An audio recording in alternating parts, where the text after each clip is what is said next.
So welcome to you all. Thank you for coming and joining this webinar, Zoom panel of the Schumacher Center for New Economics. It's my great pleasure to host you here. My name is Severine. I'm the director of Greenhorns, a young farmer and publisher of the New Farmer's Almanac. I'm joined by my daughter and husband at Smithereen Farm in downeasternmost Maine, where we harvest wild and farmed blueberries and other berries, herbs, algae, vegetables, and we host educational programs. And we welcome you if you're ever in the far northeast of New England to come enjoy a visit. I'm also pleased to be on the board of the Schumacher Center for New Economics, an extraordinary group founded in 1980.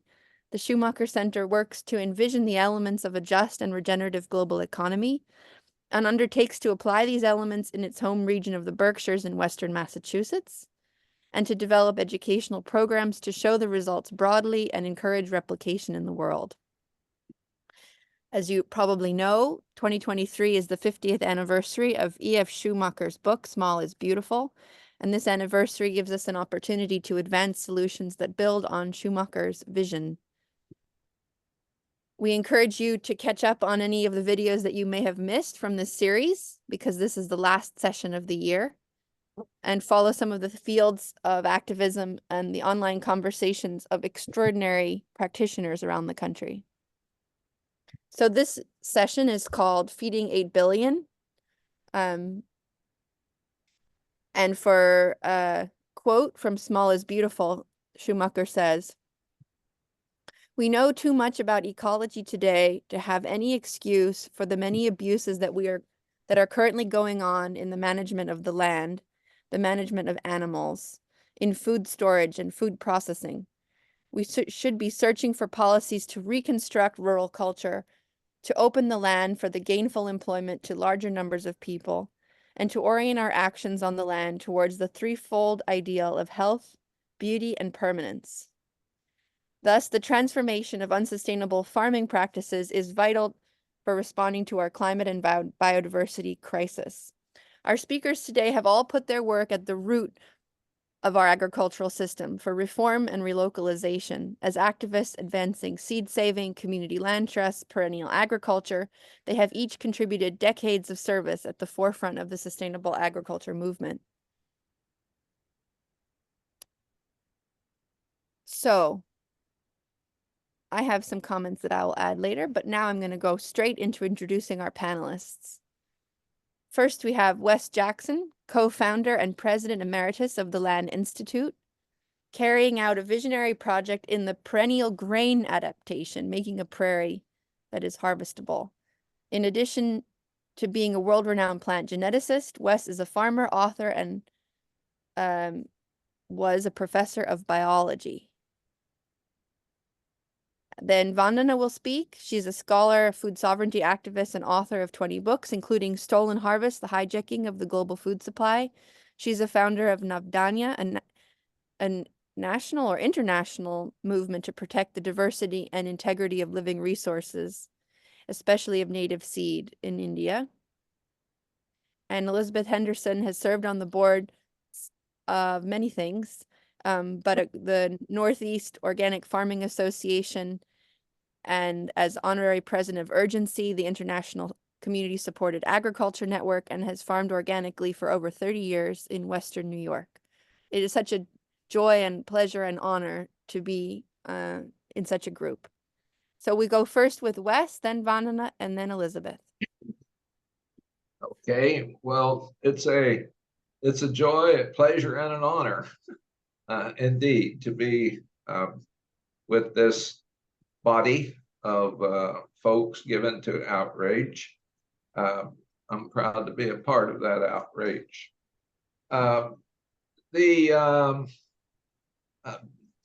E.F. Schumacher visited the Land Institute in 76, and he said some very funny things that have stayed with us and have been very important in the development of the Land Institute. But I'm thinking about that visit to us at the time, it was 76, but in 73, we already had 4 billion people in the world. And back in 1928, we had 2 billion. And now here we are in 2023 at 8 billion. And now they're expecting humanity to keep on producing populations, I guess, like that. And so we also have the problem of climate change. The parts per million in 1973 were around something like, I don't know, 350. And here we are now at 420 or something like that. So the 50th anniversary of in 1973, going back to the origin of small is beautiful, that is something that I think that our side, our folks, have got to think about what has happened in the time in the past and see what we're going to do to pull out of this way. So for the next 50 years, Bob Jensen and I have a book that it's called Inconvenient Apocalypse. And in there, we're saying the future has got to be fewer people and less stuff. And because we simply can't keep on with this, that the imperative of highly dense carbon seems to be so strong that we can't say no to it. I especially think of our good friends that have all been working on wind machines, solar collectors, working on sustainable this, sustainable that. And what happens is that whatever gain has been done is simply added to the total energy we use. It doesn't subtract off the use of that highly dense carbon. So the big question is, in 50 years, will small be beautiful? And I am saying it has to become something very different. And we hope that it can be beautiful. So this brings up, I think, a lot of questions that too many of us have not faced, and that we've kind of coasted too much on the local, organic, community-supported efforts. And yes, it's good to hear that we have a new suite of folks coming in that have the right stuff in the head, but we also have to remember that those of us of that era were also people with a great sense of oughtness, and we tried, and I think that largely we have failed. There's some examples here and there, and they're staying alive, but later on, I will talk about what I think we might do, say, in a world 200 years from now, and what that world will be like, and in thinking about living in that world 200 years from now, a lot of what we do now can give us some ideas that to be passed on. So fewer people, less stuff, and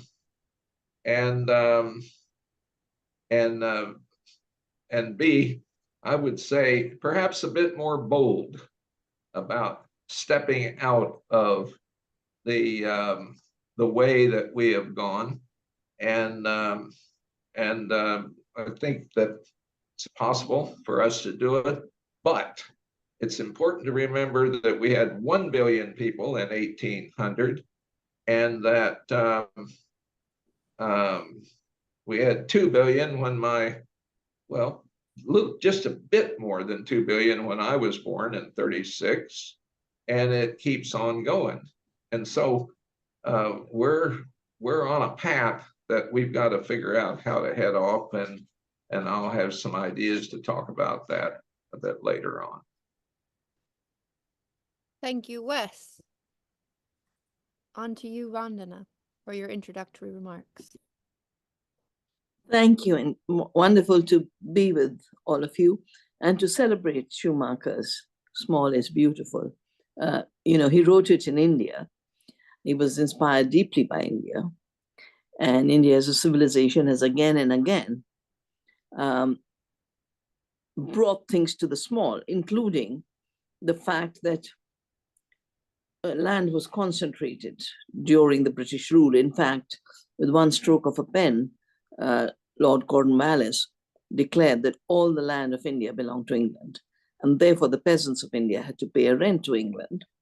$45 trillion was drained from India, leaving India in poverty, shrinking us from a 25% economy of the world to 2%, and a trail of famines. 60 million died. So the other side, the food system, is starving millions. It's been a reality for us in India. 1 billion are hungry today, even in the rich countries. It's what we call the food system is not a food system because it is not growing food, it's not feeding people. And that's why after independence, we again became small. And over history, the 2-acre farm, 2-hectare farm is what has been the system that has sustained India over 10,000 years. 95 was the time of recolonization, the time of WTO, where the corporations again commodified agriculture with intellectual property rights, treaty written by Monsanto, agriculture agreement written by Cargill, and the junk food industry, Coke, Pepsi, Nestle, writing the sanitary and phytosanitary agreement, which is really an imposition of processed, ultra-processed junk food and making real food illegal. So those are the triple challenges we face right now. We've been falsely told that large farms and corporations feed the world. And experience and data shows that it's the small farms that really bring food to people. It's just that it doesn't get counted in the global trading system because the global trading system measures commodities, not the food people eat. Most of the people in the world, even today, eat food locally and eat food from small farms because local food economies and small farms go together. Decentralization and diversity go together. I've just spent 2 weeks with my colleagues in Eastern India, where we're saving seeds and doing organic farming. And it's beautiful to see small local markets, and they're able to grow and sell things that you don't see in national markets and definitely not in the global markets. We shrunk with globalization. The species that we eat from 10,000 to about 10 commodities that then get globally traded, and not just for food. 80 to 90% of what are grown in commodities that are grown are going for biofuel and animal feed. And so there's a big urgency to reclaim food as nourishment, not just for human beings, but for the web of life. It also means reclaiming the sovereignty over seed and sovereignty over our food systems. And above all, it means transcending the measures that have been created to mislead us into thinking that systems that are starving the earth and starving people are actually feeding the world. And the heart of this is the category of yield. I wasn't supposed to be looking at agriculture. I started in 1984 when Punjab erupted in violence, the place where the Green Revolution was first implemented. And that same year in the city of Bhopal, a pesticide plant leaked. And I asked myself the question, why are we doing agriculture in such a way that kills thousands of people? And have since then, 40 years. Interesting, my university, my physics department nominated me for an award for in the 50th year of our graduation. So I'm going to be traveling to a university tomorrow.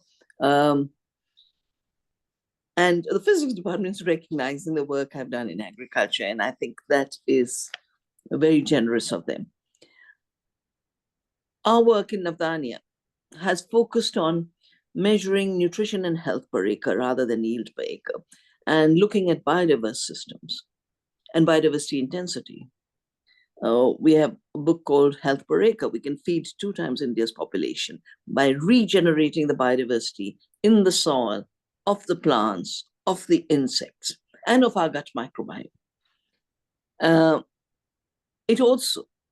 It's connected, the biodiversity is connected to local food systems, and local food systems allow more justice for the farmers. Right now, half of the hungry of the world are farmers. And farmers are being driven out.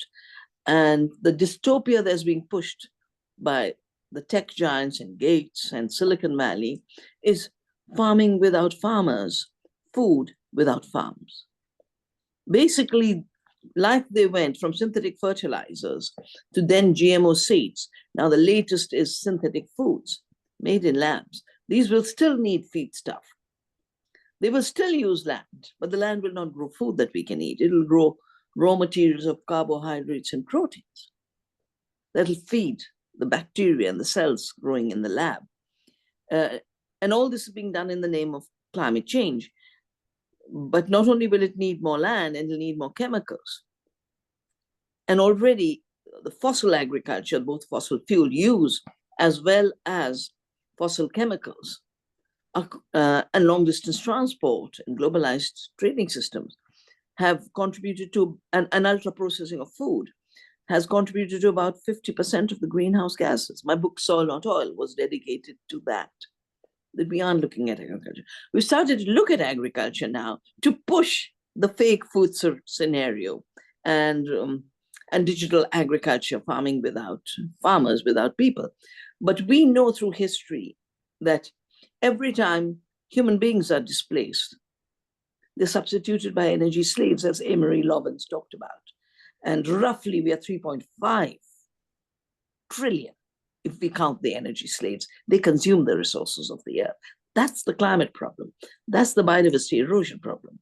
And that's really the land grab problem too. And we have to take into account the energy slaves as part of the population of the earth in terms of resource intensity. And reduce, therefore, the chemical intensification, energy intensification, long distances, and shift to less energy and more endosomatic systems with less entropy, less waste. Not just fossil energy, but water. You know, industrial agriculture uses 10 times more water than ecological farming. And local farms and local economies, from our study, Wealth Per Acre, you know, from case study shows that farmers' incomes shoot up if there's no middleman. 95% of the difference between what a farmer earns and what consumers pay is going to corporations and trading systems. 100% can become part of the local economy. And that's how we bring prosperity to rural areas. If we've had the phase of challenging chemical farming, synthetic fertilizers with organic farming, challenging GMOs with real seeds. And I just want to share with you data, because we were always told, you know, we were told we are primitive and need to be civilized. And we were always told that our seeds are primitive and need to be replaced. We've just done a study comparing our native rice varieties with the so-called modern varieties that are the basic ones that are spreading everywhere. Just on a few indicators, calcium is 146% more in native rice varieties. Iron is 135% more. Manganese, 169% more. Zinc, 80% more. So food is about nourishment. And nourishment is more in native seeds, therefore seed sovereignty becomes vital, and it's more in biodiverse intensive systems rather than chemical intensive systems. That's the way we need to go to feed the 8 billion, but also to put more of the 8 billion to create an opportunity like Severine is showing with her work for regenerating the land. You know, when the Great Depression and when the Depression and the Great Dust Bowl happened, people were put on regenerating soil and water. It was called the Conservation Corps. We need a regeneration corps to regenerate the earth, to regenerate biodiversity, to regenerate the health. That key part that's missing in our discussion is the issue of health. Because what the industrial system has done is destroyed our health possibilities. And if you just look at the explosion, I won't share with you the figures, the explosion of chronic diseases, increasingly getting linked to diseases of the metabolic disorder, linked to the gut microbiome, which is then linked to the destruction of the soil microbiome and the destruction of biodiversity. We can involve everyone in local food systems as a health prescription. And this is already happening. I know so many doctors, cancer specialists, who've moved the clinics to organic farms. Say solutions will not come unless we change the food system. So when we converge all of this, and even on the climate issue, ecological systems can actually draw down, when they're biodiversity dense and photosynthesis dense, can draw down so much carbon dioxide that we can meet, 34 gigatons is the proven potential. We can meet that 1.5 degrees centigrade that's creating panic in the world. But here, from the land, and working with small is beautiful and small is bountiful, we can start thinking of another way that is being practiced on a very large scale, but doesn't get the visibility that it deserves. And I want to thank all of you for continuing this work over decades.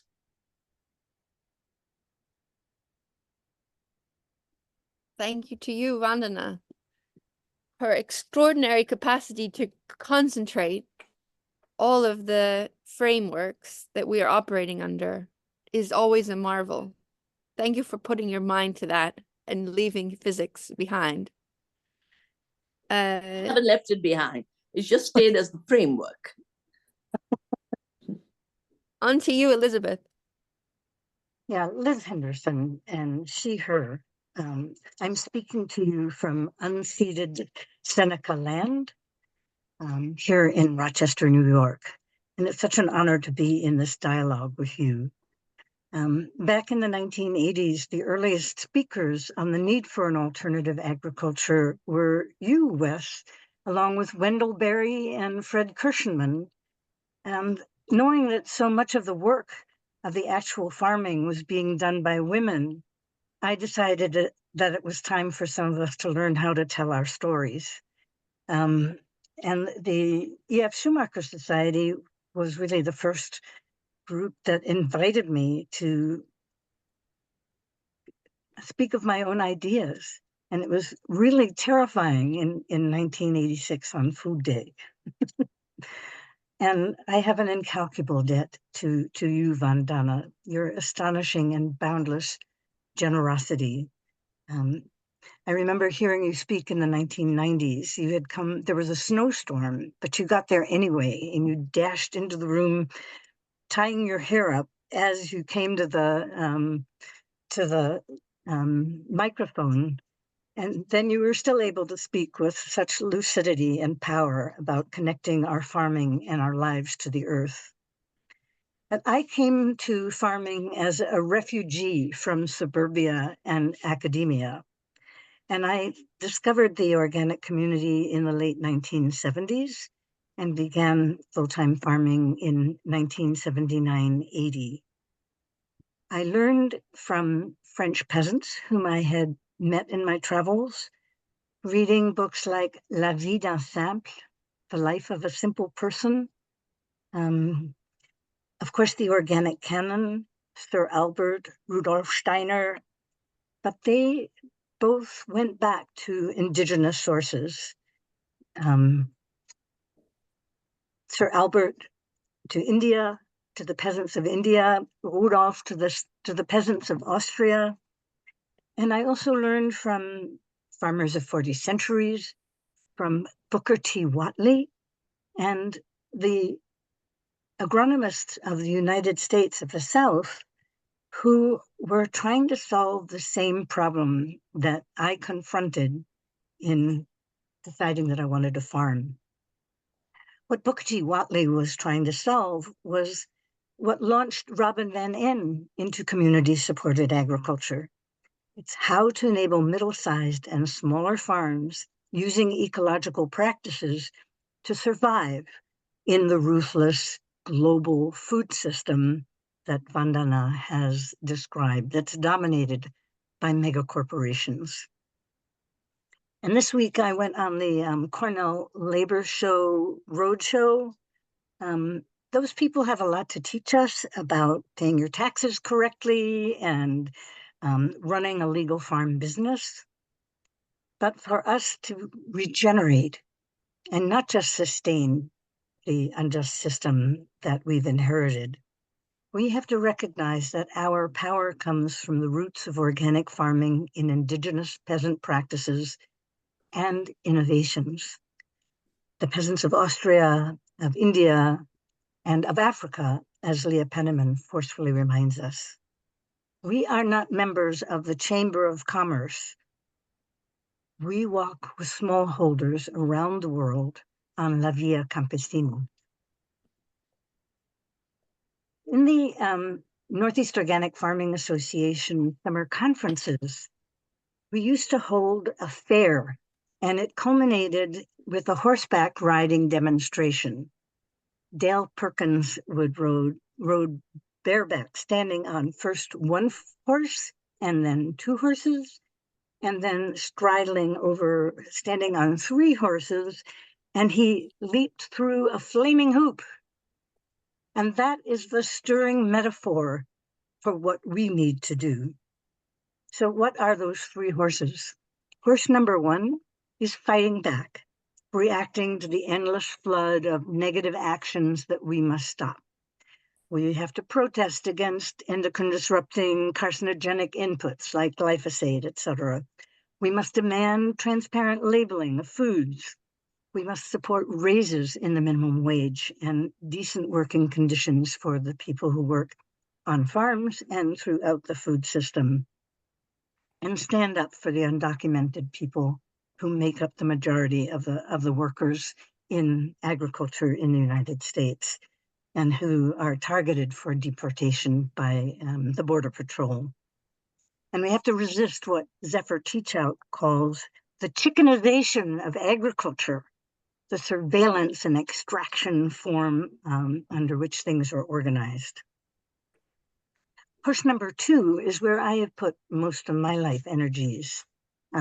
It's the very practical work of building our farms, our gardens, our co-ops, our local food networks, the alternative solidarity economy, our liberated territory where we practice food sovereignty. And over the past 50 years, with organizations like NOFA and the many others throughout the country, we're learning how to produce food without damaging the planet and how to nurture community around food. I chose CSA, and it really fits the E.F. Schumacher concepts of small is beautiful. And the E.F. Schumacher Society has been continually supportive of CSA.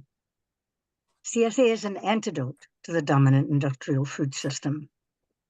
It's an idea, a tremendously flexible concept for a consumer-farmer connection, an alternative system of distribution that's based on community values. The farmer gets a decent price, the consumer pays less, there's no middleman, and for the farmer, CSA offers the possibility of a broad support of people and growing things in great biodiversity, which makes the farm much more resilient in the face of climate change and building that carbon that Vandana was talking about. And when our CSA became a hit back in 1988, 89, when no one had heard of it, rather than expanding, I trained others. And I've realized recently that for the United States, we only need less than 1 million farms of the size of the one that I had, or Jen and Pete Selenetti's Woven Roots Farms, and we could feed the entire country. That's all it takes for the highly skilled farms and farm workers. And in our CSA farming, we learned from the Japanese, the 10 principles of Teikei, and we developed our own charter for CSA. And in those close contacts between farmers and consumers, we also introduced a sliding scale so that no one would be left out because they didn't have the money to pay for it. And the skills for building a resilient community. So my book that I wrote, that Robin Menon started, but I mainly wrote because she died of poverty and asthma. It's a toolkit for doing CSA. And then in my work with the Agricultural Justice Project, I've been working on a toolkit for how farms can be fair employers and how farms can get a fair enough price so they can pay wages and benefits that make life on a farm decent. And working on a small farm is totally different from industrial agriculture. It's diverse, it's interesting. You don't get wear out your body by doing the same hard work over and over and over again for many hours. You have a great diversity of crops and actions and contacts with the people in the neighborhood. And that's really one of the hardest things about the CSA model or our small farms. It's building back community and galvanizing people around a shared sense of our entanglement with one another so that farmers and farm workers are not pitted against one another. We have to find a way of being allies in order to regenerate not only the soil, but our society. And learning from the Schumacher Society, Bob Swan, he taught us so much about land. He said that private ownership is one of the most fiercely entrenched rights in the United States. Built into the very core of the US Constitution, written as it was by landowners, is the proposition, although not explicit, that property rights take precedence over human rights or ecological realities. The notion of ownership of land and national resources in private hands and for private profit was incorporated into the US Constitution, thus perpetuating the myth of divine rights in ownership first promulgated by Roman law. Only the American Indians, the original inhabitants of the soil, dared to question the supposedly divine right of kings to bestow legal title to the land. The Indians did not claim ownership, but rather they questioned the notion of ownership of land and resources, which in fact had no place in Indian culture. So then let me get to horse number 3, and that is honing our vision. We have to know where we want to go. It's so important to have the IFOAM principles of ecology, health, care, and especially fairness to guide us in our work. The principle of fairness says organic agriculture should build on relationships that ensure fairness with regard to the common environment and life opportunities. Fairness is characterized by equity, respect, justice, and stewardship of the shared world, both among people and their relations to other living beings. We have that as a foundation. We can ride all 3 horses, and I don't think we'll change things in this current farm bill if they ever get around to actually passing it because things are in such disarray. But we can write the 50-year farm bill that Wes has written about, and that will take us to a regenerated community and sharing of the land here and around the world. So thank you.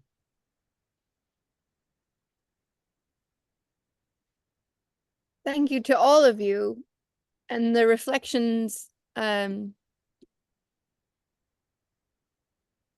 thinking about how much commitment has been shown in these generations that lead up to this moment now, and the clear data on the table, even the COP28, the COP-out 28, suggesting that an FAO path towards sustainable smallholder-driven agriculture is critical to climate stabilization.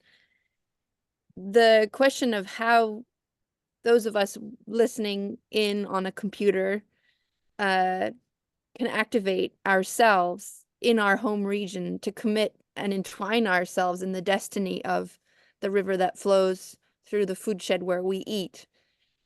Schumacher over and over said, you're not going to be saved by government or by probably the new billionaires with their proposals. And so the question for all of us is, how are we each becoming implicated and shifting our behaviors, not just buying local. One of the things from a young person's perspective, although now I'm not the youngest person even on my own farm, was that, we can actually participate in our own survival. We don't have to feel helpless. We can choose to join our body to the work and to actually farm ourselves. And that's been a call that I've been making for a number of years, and I want to make it again today. If you think that you might be inclined to join as a farmer, you're most welcome to do so, and the pathways are very well established. The educational networks, the apprenticeships are laid out for you to come and join, thanks to the good work of Liz and others in this movement. And there's training programs flowing in every region of the world practically on how to learn from our elders in organic agriculture. The question of the underlying land is also one to bring up, especially if we have an audience of people with computers. Then that presumes it's an audience of people who can manage a certain amount of complexity, but who might not have thought about the land around themselves. Is the dairy at the edge of your town already destined for development? Or in this fleeting moment when it could be preserved, is it able to be preserved? The existing organic farm that's feeding 300 people, do they have a succession plan?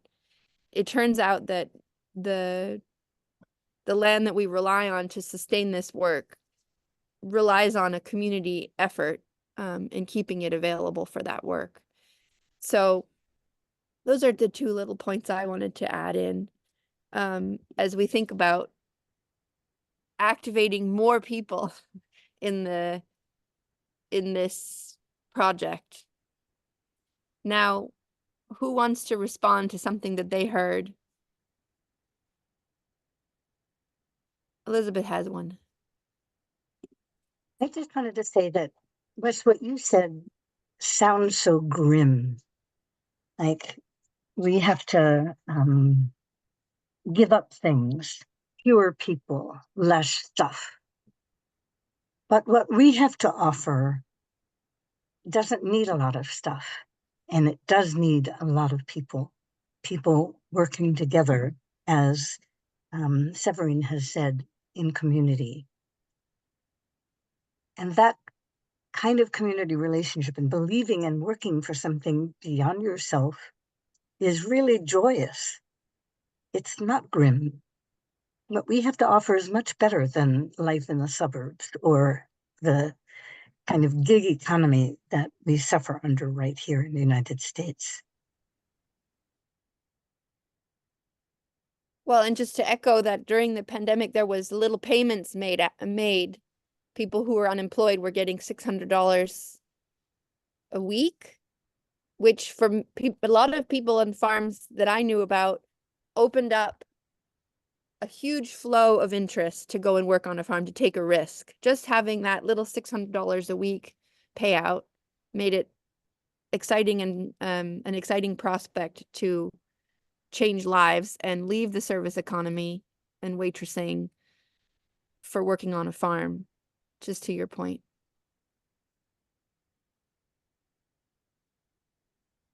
Of course, then in the question of, as the COVID pandemic showed us the weakness of the supply chains, and there was a rush to local farm, there was also a flight from the cities. And then as the COVID goes away, or doesn't go away, but people go back to work, do they go back to the supermarket and kind of forget the aha moment of home-baked bread? Have you seen that, Vandana? Well, we don't have that many supermarkets. I mean, they're trying to come in. And of course, during COVID, a very unfair system shut down all local businesses, down to the tiny vegetable vendors that come to your doorstep, but allowed Amazon to deliver. And Amazon's profits exploded. Their markets exploded. So what I wanted to say is, we cannot address the issue of how super big is not just, and the giant monopolies are not just ugly, they're unfair. Because everything that exploits the earth and exploits people is both unfair and ugly. I mean, the Amazon economy is so ugly. And it's running because of a totally uneven playing field. I think the subsidy question of constant rewarding of the wrong thing in agriculture, subsidizing fossil fuels, subsidizing chemicals, subsidizing long distance, subsidizing processing. I watched my country. It was illegal to do industrial processing. And then WTO made home processing illegal. All of India's food existence became illegal. And now you've got junk food flooding the remotest village, and new diseases and hospitals popping up. So I think the subsidy question, which is our money, our tax money, and I think one of the things that the movement should do is really take the amount that's subsidizing the big corporations to create a bad food system and shift that public money to the transition we need, including allowing young people to get back to the land and ways to have, a trusteeship in the land. Those are things we need to apply our mind to, because it's our money running the system that's destroying us. Well, I have a little something to say about all of this out here in the so-called heart of the continent. My wife and I and a nephew and his wife, we took a trip through Kansas, Nebraska, South Dakota. And what did we see in that more than 1,000-mile journey going up and down? Was a lot of corn and soybeans, a lot of abandoned small towns and rural communities. There had to be more chemicals being added to that landscape than we have ever had. And the introduction of those chemicals into our bodies that we didn't evolve with are showing up now in farmers. And there's no surprise why the chemical companies are trying to explain how smart they are, even as the ads come over the TV and whatever. and try to buy some of that acreage now, even in Kansas, but particularly in Iowa and even South Dakota, to try to buy that land is essentially impossible unless you are a multi-millionaire. And to hang on to it doesn't work with those that have tried. So why is this? Why is this? And I don't think that we have appreciated the power of the highly dense carbon that we cannot say no to. That first journey began 10,000 years ago at the end of the Pleistocene, when we got the young pulverized coal of the soil and the carbon that got allocated to the seeds of wheat. That was the first venture into that highly dense carbon. And then the second is 5,000 years later, the Bronze Age and the Iron Age, where we cut the forests in order to smelt the ore. And then later, the coal, the oil, the gas. I'm thinking about a title for a book that I've been working with.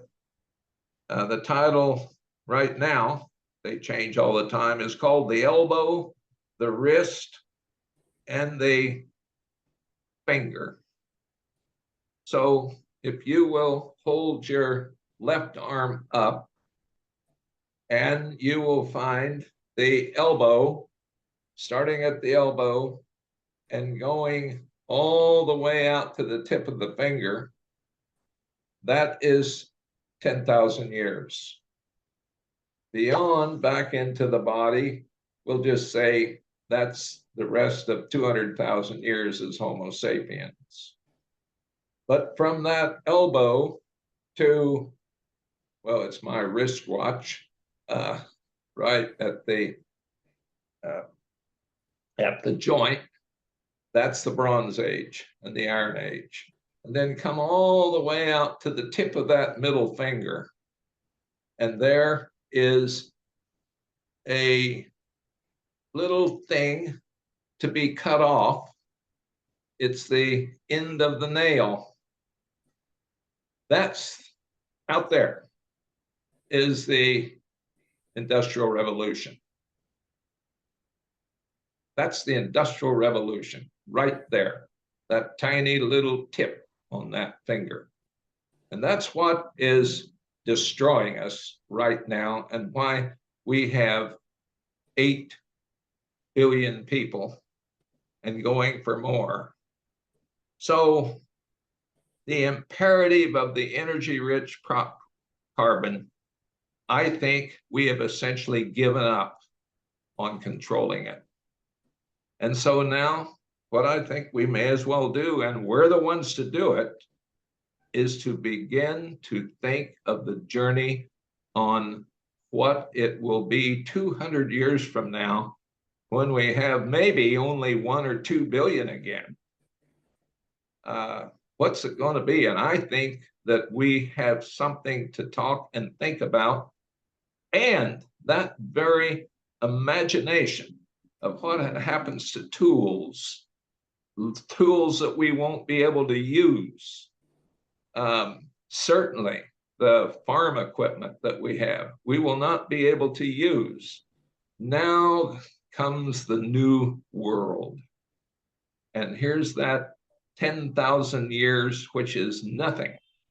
And then the tip of that nail, which is even smaller. That is, we've been warned, I think, that we're not going to head off this current momentum. We'll slow it down. We are slowing it down some. But look at how many wars we've had and continue to have. Just since E.F. Schumacher's book came out. I don't like saying this, but my friends, I think we got to rethink about our place in all of this. And it's got to be a total rethinking. And I think that we can do it, but we have to give up on our own love stories as something that we can simply do. If we don't confront all of this reality from the elbow to the fingernail, we are going, well, we're going to go where we're headed, and we will have nothing left. So I know this sounds awful. I didn't want to do it, but I didn't want to say it, of course. But I think that we've got to get a different grip on ourselves than we have had in the movement, so to speak. Vandana is ready to respond to that. Yeah, just quickly, I began my intervention with how food lost its foodness and became stuff. It became a commodity, and during the colonial times. But today, the invasion into the Amazon, unnecessarily, to then take that soya and spray the land, leave a trail of cancer for biofuel and animal feed. I think the mutation of the nature of what food is by greed, by pure greed. Other tools are also, of course, impactful. And the mere fact that Bill Gates is the biggest farmland owner of America tells you something. Yeah, and you talked about land being beyond the reach of people. But land was taken beyond the reach of people. The British Samidari took land away from people, but we brought it back. And I think part of the new visioning has to be, of course, how we reclaim food, not just for human beings, beyond an anthropocentric vision. Because a real food system works with all beings. And they help us grow the food and we feed them. We have 6 times more pollinators on our farm in Navdanya. We were just a seed-saving farm. But feeding other beings, feeding the 8 billion is one part of it, but feeding other beings who are part of the ecosystem, I think that is the shift we need. And going beyond greed and commodification is the second big shift. And for that, there's such a right thinking. Everyone is getting fed up of the kind of monopoly control a few players have in the world on every sector of life. And the second big issue in all of this, as you said, Wes, is our place on this earth. And once we reclaim our place on the earth, then so much else falls into place. But we cannot, Severine began, and as did Elizabeth, talk about indigenous systems of farming in America, and there was no concentration in monocultures. In fact, there was absolutely, monocultures have grown with colonialism. But Albert Howard's book on the Agricultural Testament shows how Indian farming, when he came in the 1905, Indian farming was farming like a forest, farming with diversity, farming with recycling. And those are perennial principles that we need to reclaim in celebrating small is beautiful, the overall organizing principle of small as the place where we can become Earth citizens again.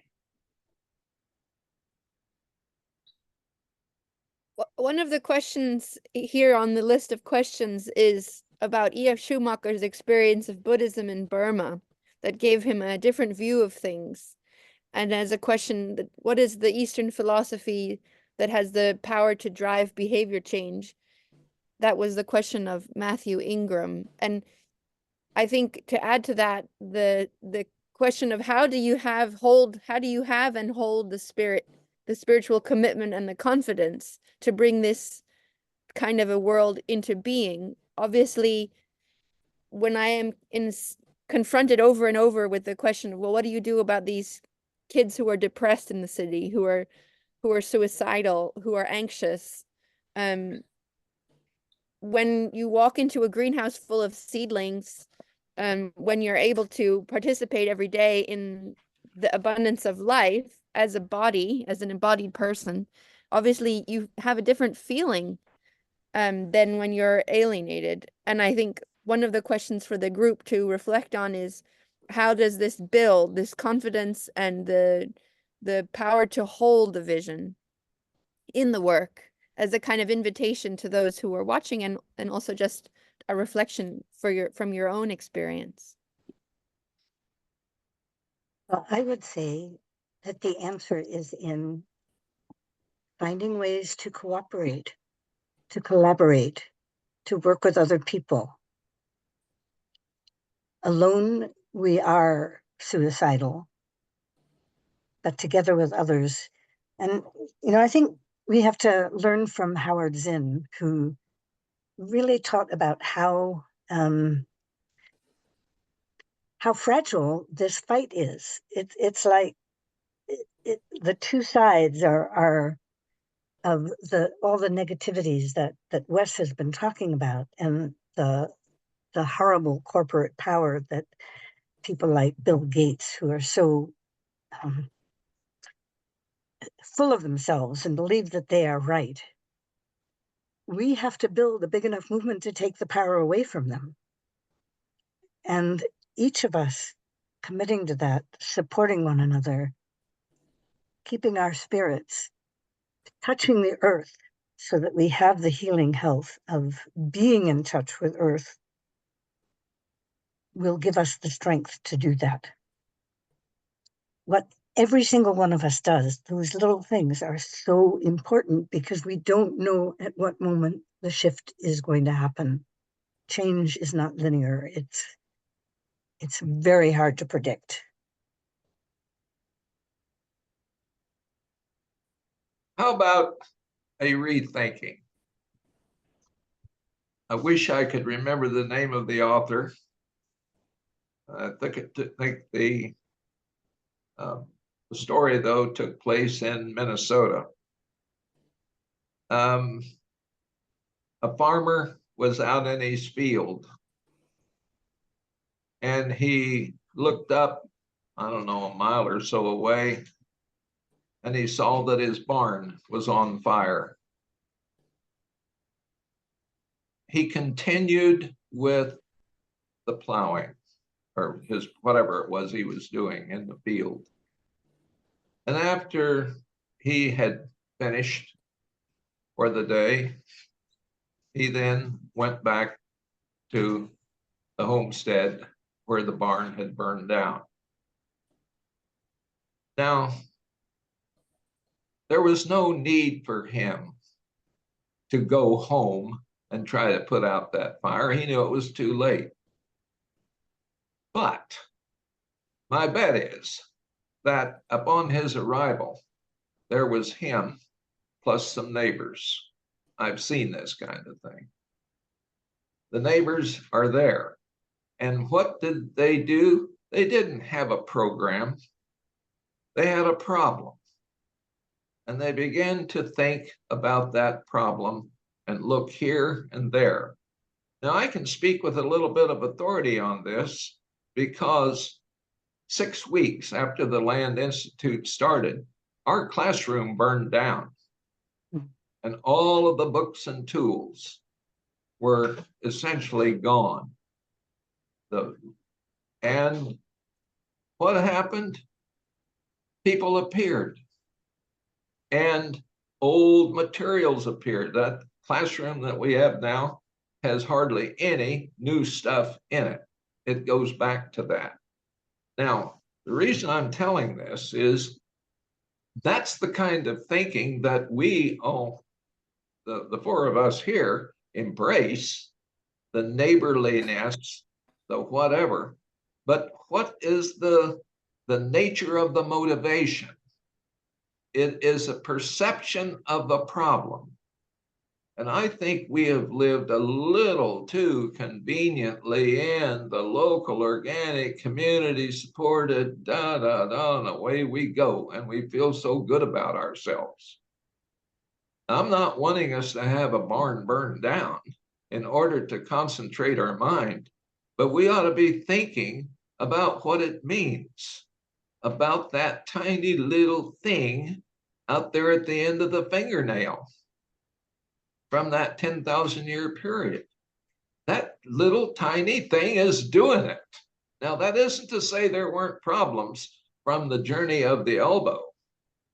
There were plenty. We started the journey there. I call that the fallen world.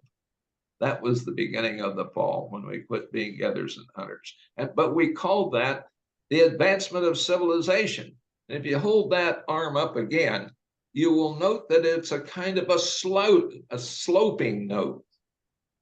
And I thought about that sloping note. And then when it comes to the end and down, we can't predict what that's going to be.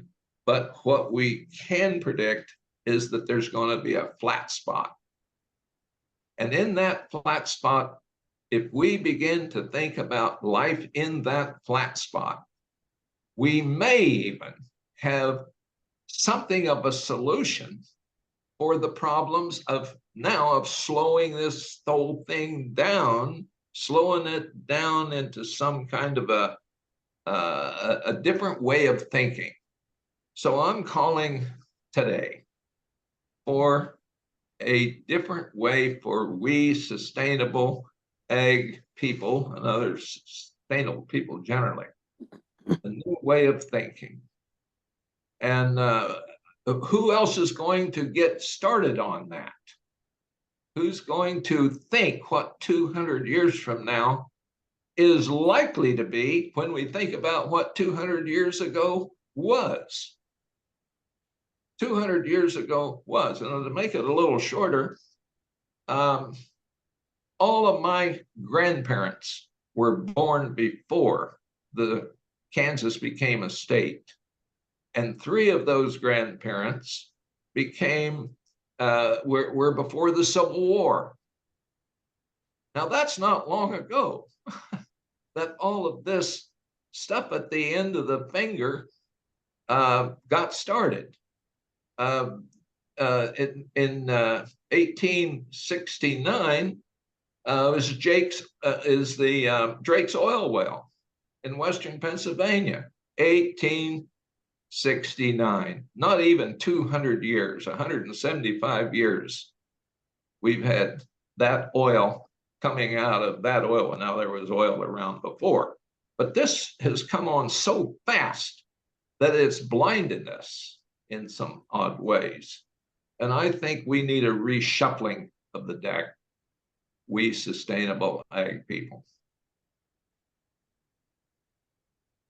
Well, as we move into kind of final comments and reflections, a lot of the questions are about countering the corporate profit and individualism, extractivism, the selfishness of contemporary society, increasing instead our commitment to cooperative behaviors, committing to this work. And I guess what strikes me, Wes, about your beautiful embodiment of our human and evolutionary place in the world is that the confidence in that larger body, than the momentum of evolutionary biology that resides still within ourselves, and that on some level what you're saying is call on that history draw from that history to contend with the crisis and the barn that's burnt down and the lack. Is that correct? You did a good job on that. And I knew you would. I think we have to break this down. I think, it's wonderful to have this sort of massive conception of what the problem is. But we already have so many of the pieces in action of what could make the difference. And here in New York State, we have New York Renews, which is a coalition of over 300 different organizations who together were able to pass the Climate Leadership and Community Protection Act. And that doesn't provide the funding for the changes that New York State has to make to be off fossil fuels by 2050, but it has the framework. And now we're fighting to get the funding and make sure that it's spent the way it has to be spent. So it's day-to-day work of a very concrete kind. Being part of organizations like the NOFAs, like Agrarian Trust, there are people doing that work, and we need the help of many more people working with us so that we can build the coalition that will be able to tax the rich, that will be the coalition of the 99% of the people who do not want to go over the cliff with a Bill Gates.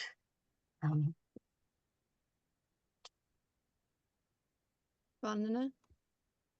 Yeah, when I was at this meeting in 87, where the corporations said they would now own the seed through genetic engineering and claim patents and write international laws to make it illegal for farmers to save seeds. For me, it was like not just the barn burning down, but it was the plan to make the planet burn down in all its diversity. And that's when I started Navdanya and started to save seeds. But of course, like Elizabeth said, you do the work, the real work on the ground, but there's nothing like real work. I think in this time of fake food, fake news, fake science, fake this, we really need a resurrection of the real, including real work and real food. I think real food will be revolutionary. It has to be the invitation that you won't get food. You won't get real food in Bill Gates' work if you don't grow it or know who grew it and become part of a community. But within that context, the reclaiming our creative power, when you were describing the whole body is not just by itself. We are interbeings. The soil is in us through the food that it gives to the plants, which then feeds our gut microbiome. And this extended creativity, I think the industrial age reduced us to appendages of machines and appendages of energy slaves. The digital age is making us appendages to the current machines. And if you look at the recent patterns and this, the return of Descartes in Silicon Valley through transhumanism, then it's not just about fake food. It is now about read that, hear that Yuval Harari, who says 99% will be dispensable. We've entered an age where 99% are useless people. And I keep saying, no, we are not useless. No species is useless. Human beings have a place. So we have to create those big visions that there's a future for the 99%. And that future will come from care for the land and the growing of real food. And while we do that, to do the real actions in the concrete, in the small. The two things, my PhD was around locality. The two levels aren't mutually exclusive. Doing the real work is already changing the power of those who would like us to be powerless. But also directly addressing that path through policy, through law, through visions, through science. And each of us does many of these things together, but together many of us can do all of the different kinds of work, the biodiversity of work that's needed to be done. But given how dismal the dystopia is, I think the positivity of the work we do and the vision we create in coherence, in deep coherence, because there's too much energy being spent on pitting people against each other all the time, you know. I mean, I've just done my new book, Oneness versus Climate Change in the Future of Food, because of this fake food issue being offered as a climate solution. And too many of our environmental friends jumping on that bandwagon because they're taken on trips to these labs and they're not taken on trips to real farms. You know, they'd have a different vision if they'd actually gone to a farm, but they're taken to a lab and they start thinking, just like they said for fertilizers, bread from air. Now they're talking about similarly, you know, we'll have bread from nothing. And the nonsense that's being passed through. I think if we could link the young people to a new learning that allows them to reclaim their creativity. You know, we've done a 20-year study on our farm and other farms of our valley. And besides what happened to nitrogen and organic carbon, but on zinc, chemical farms had lost 37%. And the organic farms had gained 14% zinc. I had the most eminent public health specialist from Australia visit, and she saw this data. And her research is showing that the depression, that 50% of teenagers of Australia are depressed, and she does brain chemistry, and she found all of them had lack of zinc. So by making these connections, which are exciting, and creating possibilities. And of course, we will not create the possibilities in the large immediately, but we can create enough of the examples of what it feels like to take care of the earth and the meaning you get from it and the redefining of our place on this earth. So we have to create opportunities for young people. And I've just put a link to the 1-month course we offer, learning from nature, learning from the peasants, and learning from the bees and the butterflies and the earthworms. And we begin small. Small is beautiful, but small is possible. That's the point for us, small is possible. And once we made it concrete, one seed saved has already defeated the monopoly of Monsanto. One farm that sustains itself has already changed the fire that would wipe out every farm.